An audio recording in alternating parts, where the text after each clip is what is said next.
Hi hello అందరూ ఎలా ఉన్నారు? సో ఇవాళ నేను what I eat in a day post చేద్దాం అనుకుంటున్నాను. సో నేనైతే ఇవాళ ఫస్ట్ ఫ్రూట్తో స్టార్ట్ చేశాను, అది ఆల్బుకారా. అండ్ నెక్స్ట్ మేము మెక్డొనాల్డ్స్కి వెళ్ళాము. సో ఇక్కడ మేము ఆర్డర్ ఇచ్చింది, మా ఆర్డర్ ఏంటో ఫైనల్గా మా ఆర్డర్ వచ్చాక చెప్తాను.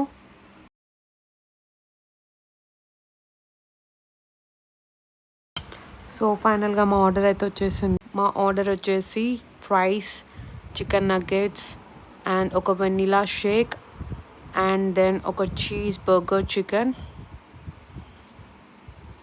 సో ఫ్రైస్ అయితే నచ్చాయి, బట్ చికెన్ బర్గర్ అయితే అంతగా నచ్చలేదు. సో అది ఫినిష్ చేశాక తర్వాత చాప్ స్టిక్స్లో నుంచి నూడిల్స్ అండ్ చికెన్ తీసుకున్నాము. ఇది కూడా okay, not bad. And then evening broccoli curry చేసుకున్నాము అండ్ చపాతీ. సో అది ఫినిష్ చేశాక డ్రై ఫ్రూట్ మిల్క్ షేక్తో నా ఈవినింగ్ ఎండ్ అయ్యింది.